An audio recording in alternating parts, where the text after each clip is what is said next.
नमस्कार साथियों, Kota online classes में स्वागत है आपका। हमारी भाषा विज्ञान चल रही है और भाषा विज्ञान में जो है ये दूसरी क्लास है। साथियों, अगर आपको कोई भी कोर्स लेना है या कोई भी नोट्स अगर आपको मंगवाने हैं यहाँ से हार्ड कॉपी में, तो 9929261623 पर आप व्हाट्सएप करें, मैसेज करें। आपको सारी जानकारी दे दी जाएगी कि कौन से नोट्स कितने के आप लोगों के जो है पढ़ेंगे। घर तक पहुंचने में हम लोग स्पीड पोस्ट से भेजते हैं। चलिए आज का टॉपिक हम शुरू करते हैं और टॉपिक है, साथियों, हमने जो है हिंदी साहित्य की जो 5 उपभाषाएं थी और 17 बोलियां थी, उनके बारे में पहले हमने पूरा डायग्राम समझ लिया था पिछले वीडियो में। और यहां से हम लोग शुरू करेंगे पश्चिमी हिंदी की बोलियां एवं व्याकरणिक विशेषताएं। चलिए लिखिए, टॉपिक डालिए, पश्चिमी हिंदी की बोलियां एवं व्याकरणिक विशेषताएं। पश्चिमी हिंदी पश्चिमी हिंदी की बोलियां एवं व्याकरणिक विशेषताएं ये डालिए। अब ना, ये फर्स्ट नंबर है, हम लोग इसको पढ़ने वाले हैं। विशेषताएं, पश्चिमी हिंदी की बोलियां एवं व्याकरणिक विशेषताएं आज हम देखने वाले हैं। चलिए, आज सबसे पहले इसके अंदर आपने देखा होगा कि पिछला वीडियो मैंने आपको बताया था कि पश्चिमी हिंदी में जो है कौन कौन सी बोलियां आती है। आप सबको पता भी है, खड़ी बोली जिसे हम लोग कोरवी कहते हैं, ठीक है, ब्रजभाषा, कन्नौजी, बुंदेली, हरियाणवी, ये सारी की सारी इसके अंदर बोलियां आती हैं। तो नंबर 1 जो इसकी बोली है वो है, साथियों, 1 नंबर पर अगर हम बात करते हैं तो वो जो बोली होगी, पहले नंबर पर अगर बात करें तो वो है खड़ी बोली। क्या नाम है? खड़ी बोली। खड़ी बोली, आप सबको पता है कि खड़ी बोली को हम लोग जो है बांगरू भी कहते हैं। कहते हैं नहीं कहते? बांगरू कहते हैं। चलिए, इसका लिखिए उद्भव। इसका खड़ी बोली का जो उद्भव हुआ है साथियों, वो भी आप लिख लीजिए। शौरसेनी अपभ्रंश के उत्तरी पूर्वी रूप से हुआ है। किससे हुआ है? शौरसेनी अपभ्रंश के उत्तरी पूर्वी शौरसेनी अपभ्रंश के उत्तरी शौरसेनी अपभ्रंश के उत्तर प्रवर्ती, ऐसे लिखो, उत्तर प्रवर्ती रूप से हुआ है। तो मित्रों, जो खड़ी बोली है उसका उद्भव कहां से हुआ? शौरसेनी अपभ्रंश के उत्तरवर्ती रूप से हुआ है, यानी कि इसके बाद वाले रूप से हुआ है। चलिए यहां पर लिखते हैं, खड़ी बोली कहने के मुख्य कारण क्या क्या रहे हैं उसके बारे में हम लोग थोड़ा सा लिख लेते हैं। खड़ी बोली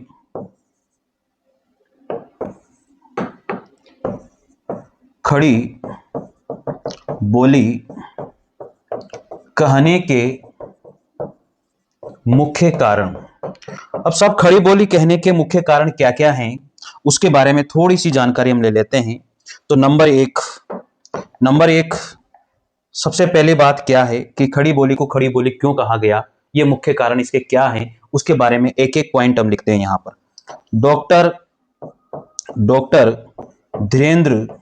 डॉक्टर धीरेन्द्र वर्मा की मान्यता है कि डॉक्टर धीरेन्द्र वर्मा की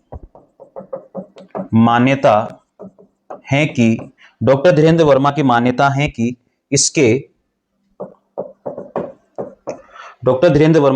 है कि इसके वर्णों में खड़ी पाई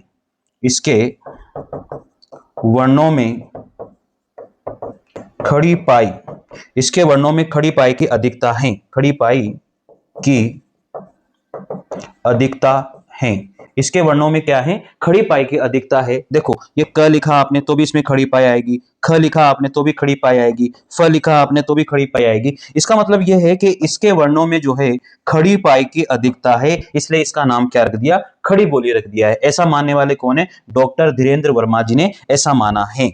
अधिकता इसके अंदर रही है, अतः इसे खड़ी बोली कहते हैं। ठीक है, अतः इसे खड़ी बोली कहते हैं। अतः इसे क्या कहते हैं? खड़ी बोली कहते हैं। इस वजह से खड़ी बोली कहते हैं। तो पहला कारण तो यह है डॉक्टर धीरेन्द्र वर्मा जी के अनुसार तो, कि इसे हम खड़ी बोली क्यों कहते हैं, कि इसमें खड़ी पाई की बहुत ज्यादा अधिकता है, इसलिए इसको खड़ी बोली हम लोग कह देते हैं। अब दूसरा कारण यहां पर आता है उदय नारायण तिवारी जी के अनुसार। दूसरा कारण क्या है? ये तो पहला कारण धीरेन्द्र जी के अनुसार हो गया। अब उदय नारायण तिवारी जी क्या कहते हैं? उदय नारायण जी तिवारी जी के अनुसार क्या है खड़ी बोली का मुख्य कारण क्या है भाई? वो लिख लो। यह खरी अर्थात कर्कश है। यह खरी अर्थात कर्कश हैं, ये खरी अर्थात कर्कश हैं। उदय नारायण जी तिवारी जी कहते हैं ये खरी अर्थात कर्कश हैं, अतः इसे खड़ी बोली कहते हैं, अतः इसलिए इसे जो है खड़ी बोली, इसे खड़ी बोली कहते हैं, ऐसा उदय नारायण जी तिवारी जी कहते हैं यहां पर। ठीक है, दो कारण हो गए। तीसरे नंबर पर बात आती है, वो है आचार्य रामचंद्र शुक्ल। लिख लीजिए, आचार्य रामचंद्र शुक्ल के अनुसार क्या हो सकता है। आचार्य रामचंद्र शुक्ल ने खड़ी बोली को खड़ी बोली क्यों कहा, इसके पीछे इन्होंने कारण दिया है। यह खरी अर्थात शुद्ध है, यह खरी अर्थात, यह खरी अर्थात क्या है, शुद्ध है, ये खरी अर्थात क्या है, ये शुद्ध है, अतः इसे खड़ी बोली कहते हैं। ऐसा आचार्य रामचंद्र शुक्ल ने कहा है कि यह खरी है अर्थात शुद्ध है, इसलिए इसको हम लोग जो है खड़ी बोली कहते हैं, ऐसा इनका मानना है आचार्य रामचंद्र शुक्ल जी का। लेकिन समर्थन भी किया, और इनकी बात का समर्थन किसने किया था वो भी आप लिख लीजिए, समर्थन किया। अब किस किसने इनकी बात का समर्थन किया था मित्रों, वो भी आप लिख लीजिए।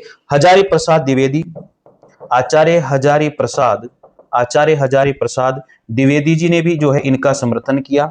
एक तो ये थे, दूसरे नंबर थे लल्लू लाल जी, लल्लू लाल जी ने भी जो है इनका समर्थन किया, और तीसरे नंबर पर थे नामवर सिंह। क्या नाम था, नामवर सिंह ने भी इस बात का समर्थन किया था। तो समर्थन करने वाले आचार्य रामचंद्र शुक्ल ने जो बात कही है, उस बात का समर्थन हजारी प्रसाद द्विवेदी ने, लल्लू लाल ने और नामवर सिंह जी ने इनका समर्थन किया है। तो ये बात तो आप लोगों को समझ में आ गई। अब खड़ी बोली का नामकरण कैसे हुआ भैया, वो भी देख लेते हैं। खड़ी बोली का नामकरण, खड़ी बोली का नामकरण, टॉपिक डालिए खड़ी बोली का नाम, खड़ी बोली का नामकरण। देखिए यहां पर कैसे क्या हुआ है, एक एक पॉइंट हम लोग यहां पर समझने वाले हैं। खड़ी बोली का नामकरण कैसे हुआ, देखो खड़ी बोली का नामकरण कैसे हुआ। खड़ी बोली को सबसे पहले खड़ी बोली किसने कहा था, सबसे पहली बात तो ये किसने कहा, लल्लू लाल ने जो है खड़ी बोली को सबसे पहले खड़ी बोली कहा था। तो लिखो खड़ी बोली को सबसे पहले खड़ी बोली कहा। खड़ी बोली को सबसे पहले खड़ी बोली किसने कहा था साथियों, खड़ी बोली को सबसे पहले खड़ी बोली जो है लल्लू लाल जी ने कहा था। किसने कहा था, लल्लू लाल जी ने। तो ये तो आप लिख ही लीजिए, लल्लू लाल ने जो है खड़ी बोली को सबसे पहले क्या कहा, खड़ी बोली कहा था। ये पहली बात हो गई। दूसरा पॉइंट यहां पर आता है, और दूसरा पॉइंट यह है इसका, लिख लीजिए, इसे जो है कोरवी कहा। अब इसे कोरवी कहा, किसने कोरवी कहा, शुक्ल जी ने और धीरेन्द्र वर्मा जी ने इसे क्या कहा, कोरवी कहा है। तो आचार्य रामचंद्र शुक्ल जी ने कहा एक तो, और एक इसे कहा था धीरेन्द्र वर्मा जी ने, धीरेन्द्र वर्मा। इन दोनों ने जो खड़ी बोली है उसको कोरवी कहा था। एक तो किसने कहा, आचार्य रामचंद्र शुक्ल ने, और धीरेन्द्र वर्मा ने जो खड़ी बोली है उसको क्या कहा, कोरवी कह करके पुकारा था। ये पहली बात हो गई। ठीक है, इसके बाद में अगला पॉइंट लिखिए, इसके बाद में अगला पॉइंट है भाई, इसमें लिखो टकसाली भाषा। खड़ी बोली को जो है टकसाली भाषा किसने कहा, खड़ी बोली को टकसाली भाषा कहने वाले कौन है, वो थे गिलक्राइस्ट। क्या नाम है, गिलक्राइस्ट। खड़ी बोली को सबसे पहले जो है टकसाली भाषा कहने वाले कौन है, गिलक्राइस्ट थे। क्या नाम है, गिलक्राइस्ट। सबसे पहले जो है खड़ी बोली को टकसाली भाषा किसने कहा, गिलक्राइस्ट ने कहा। यहां तक भी बात आपको समझ में आ गई होगी। आगे बात करते हैं अब इसी के अंदर, लिखो खड़ी बोली को जो है जनपदीय भाषा, खड़ी बोली को जनपदीय जो भाषा है वो किसने कहा, खड़ी बोली को जनपदीय भाषा किसने कहा, सुनीति कुमार चटर्जी के द्वारा कहा गया। तो लिख लीजिए यहां पर डॉक्टर सुनीति कुमार चटर्जी। किसने कहा खड़ी बोली को सबसे पहले? सुनीति कुमार चटर्जी ने जो है इसको जनपदीय भाषा कहा था। तो याद रखना, खड़ी बोली को सबसे पहले खड़ी बोली कहने वाले कौन थे? लल्लू लाल जी थे। ठीक है, इसके बाद में खड़ी बोली को कोरवी किसने कहा था? आचार्य रामचंद्र शुक्ल और धीरेन्द्र वर्मा जी के द्वारा खड़ी बोली को कोरवी कहा गया। इसके बाद में खड़ी बोली को टकसाली भाषा किसने कहा? यह टकसाली भाषा कहा है गिलक्राइस्ट के द्वारा। इसके बाद में जनपदीय भाषा किसने कहा खड़ी बोली को? डॉक्टर सुनीति कुमार चटर्जी के द्वारा इसको जो है जनपदीय भाषा कहा गया। किसको? खड़ी बोली को। हो जाएगा, यहां तक कोई दोहराई नहीं होनी चाहिए। चलिए अब आगे लिखिए यहां पर खड़ी बोली के प्रथम कवि। खड़ी बोली के जो प्रथम कवि रहे हैं वो कौन थे? खड़ी बोली के जो प्रथम कवि हैं वो है अमीर खुसरो। क्या नाम था? अमीर खुसरो। ये मैंने पहले भी आपको लिखवा दिया है। खड़ी बोली के जो प्रथम कवि हैं वो कौन है? अमीर खुसरो रहे। यहां तक कोई दोहराई मुझे लगती नहीं है, यहां तक आपको कोई परेशानी होगी। ठीक है, चलिए आगे लिखिए अब इसी के अंदर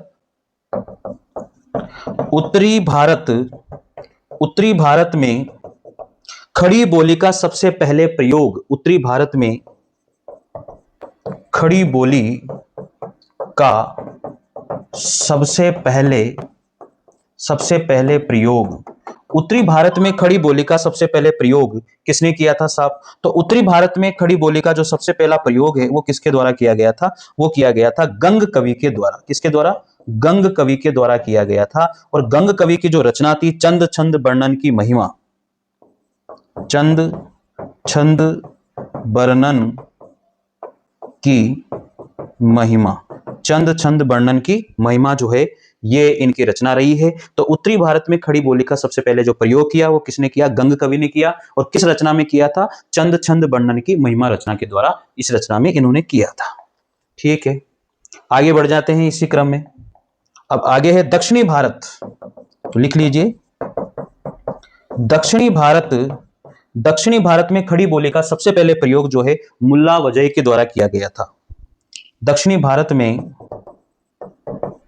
खड़ी बोली का सबसे पहले प्रयोग किसने किया? मुल्ला वजई के द्वारा किया गया था। किसके द्वारा किया गया था? मुल्ला वजई। किसने किया था? मुल्ला वजई ने। किस रचना में किया था? तो मुल्ला वजई ने किस रचना में किया था भाई साहब? ये लिख लो आप, किस रचना में किया था? सबरंग। कौन सी रचना थी? सबरंग रचना में किया था। ये इनकी रचना रही है, इसमें किया था इन्होंने, सबरंग रचना में। याद हो जाएगा, इसमें कोई दिक्कत वाली बात नहीं है। मुल्ला वजई ने किया था कौन सी रचना में? सबरंग में किया था। दक्षिणी भारत में खड़ी बोली का सबसे पहले प्रयोग। यहां तक तो कोई परेशानी मुझे लग नहीं रही कि आपको याद करने में कोई समस्या होगी। चलिए आगे हम लोग लिख लेते हैं। लिखो, आगे है खड़ी बोली गद्य की प्रथम शुद्ध और परिमार्जित रचना। खड़ी बोली गद्य की प्रथम शुद्ध एवं परिमार्जित रचना। खड़ी बोली गद्य की प्रथम शुद्ध एवं परिमार्जित रचना कौन सी रही है? तो खड़ी बोली गद्य की प्रथम शुद्ध और परिमार्जित जो रचना है भाषा योग वशिष्ठ। कौन सी रचना है? भाषा योग वशिष्ठ जो है खड़ी बोली गद्य की प्रथम शुद्ध या परिमार्जित रचना रही है। भाषा योग वशिष्ठ। इसके जो रचनाकार हैं, इसके जो लेखक हैं, उनका नाम क्या है ये भी आपको पता होना चाहिए। इसके जो लेखक हैं इस रचना के, उनका नाम है, वो जाना पहचाना नाम है राम प्रसाद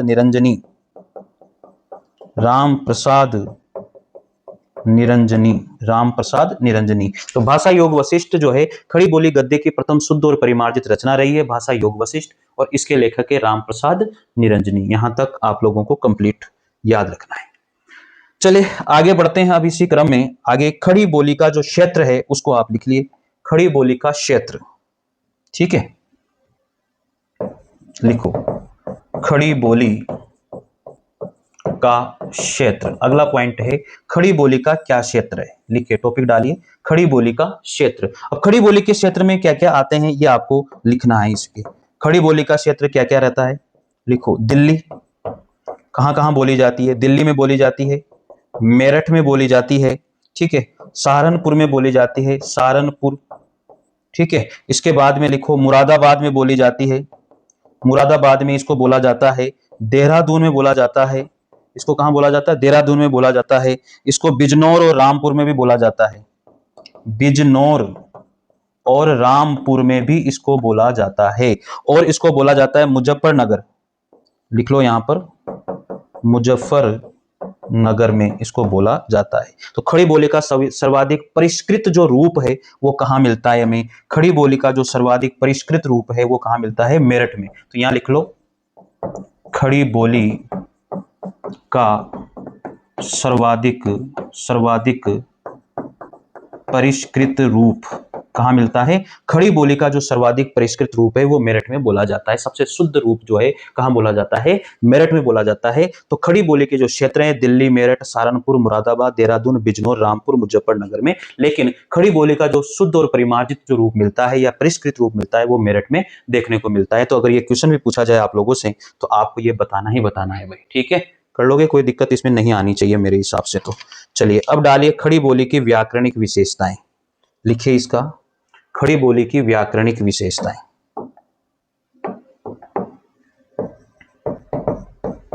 खड़ी बोली की व्याकरणिक, खड़ी बोली की व्याकरणिक विशेषताएं।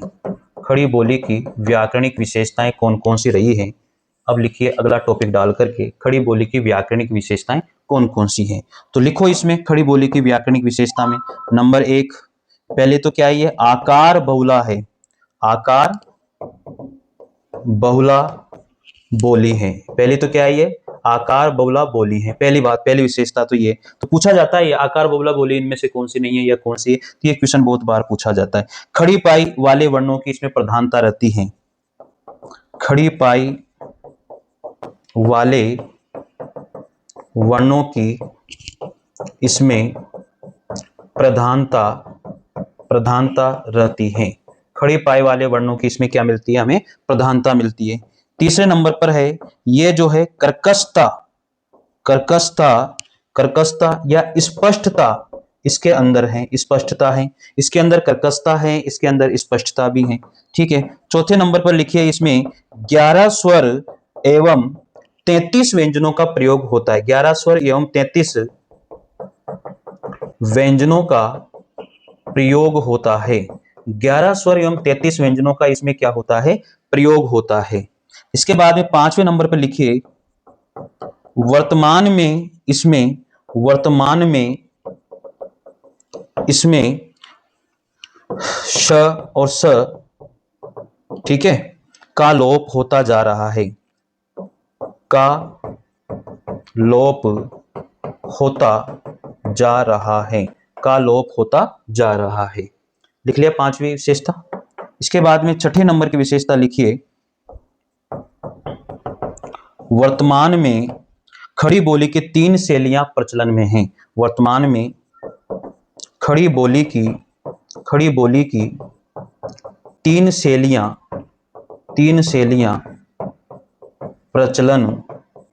प्रचलन में हैं। तो खड़ी बोली की वर्तमान में कितनी शैलियां प्रचलन में हैं? 3 शैलियां प्रचलन में हैं। तो तीनों शैलियों को हम लोग लिख लेते हैं यहां पर। सबसे पहले जो शैली है वो है हिंदुस्तानी। कौन सी शैली है? हिंदुस्तानी। लिखिए हिंदुस्तानी। अब इसके अंदर लिखिए हिंदुस्तान वह शैली जिसमें संस्कृत एवं उर्दू के प्रचलित शब्दों का प्रयोग हो। वह शैली जिसमें संस्कृत एवं उर्दू के शब्दों का प्रचलन हो। वह शैली जिसमें संस्कृत एवं उर्दू के शब्दों का क्या हो? प्रचलन हो, उसे कहते हैं हिंदुस्तानी। आगे लिखिए इसी में, इसे हिंदुस्तानी सबसे पहले महात्मा गांधी ने कहा था। इसे हिंदुस्तानी सबसे पहले महात्मा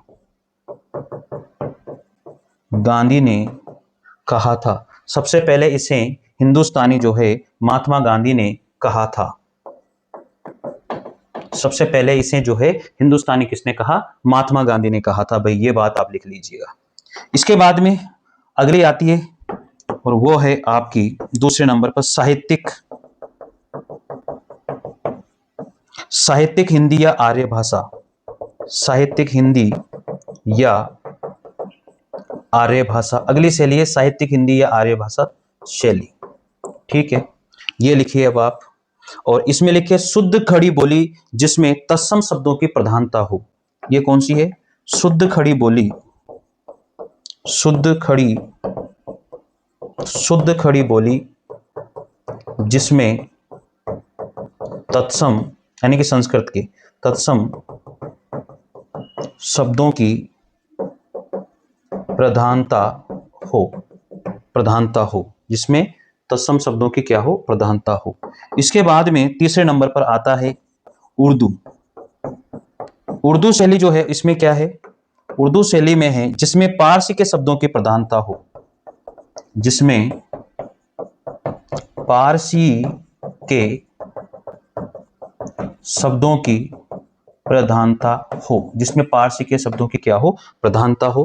तो ये पूरा का पूरा जो मैंने आपको बताया है, सब कुछ समझाया है, ये पूरा खड़ी बोली के बारे में बताया है साथियों।